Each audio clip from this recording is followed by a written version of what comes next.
Ауыл шаруашылығы саласының еңбеккерлеріне құрмет көрсетілді. Кәсіби мерекеге орай үздік қызметкерлер марапатталды. Салтанатты шараға біздің тілшімізде қатысып қайтқан еді. Толығырақ тілшіміздің бейнематериалынан көрейік.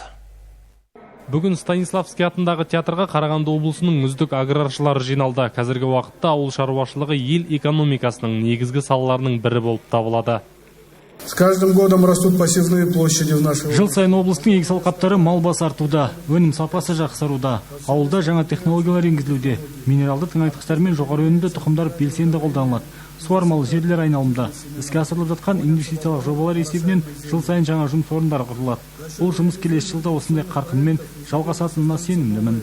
Кәсіби мереке қарсаңында үздік шаруалар марапатталды. Қарағанды облысының ауыл шаруашылығын дамытуға қосқан жеке үлес үшін номинациясында Нұра ауданындағы Шахтерская жауапкершілігі шектеулі серіктестігінің директоры Георгий Прокопа марапатталды. Бұқаржы ауданы Үштөбе ауылдық округіндегі жеке шаруа қожалығының зооинженері Жанар Мұханова үздік мал өсіруші атанды. Ал Шет ауданынан Әзілхан Тұрлауов үздік жылқы өсіруші атағын иеленді.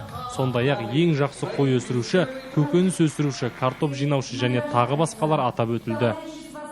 Осылай енді шалғай ауылда жүрген біз қысаған азаматтарды еңбегін бағалап, облыс әкімі марапаттап соның еш жаман жақсы. Бүгінгі ауыл шаруашылығына көп көңіл бөлініп, үкімет тарапынан елбасымыз көп қолдау болды. Соның арқасында бүгінгі күнге ауыл шаруашылығы дамып келе жатыр. Жақсы көтеріліп қалды. Жеңілдіктер көп.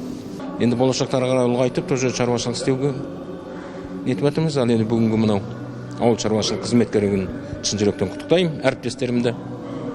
Енді мынау 13 жыл еңбегімді бағалап, бүгін ауыл шаруашылық министрінен төс белгісін алып жатырмын. Өте разымын.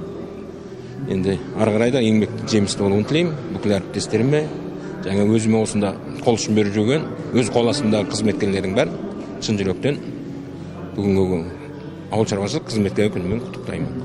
Ауыл шаруашылығы қызметкерлері күніне арналған салтанатты іс-шара мерекелік концертпен аяқталды. Ерік Нарын, Жанат Жақсыбаев, Эльмира Бердунғарова, Сарыарқа телеарнасы.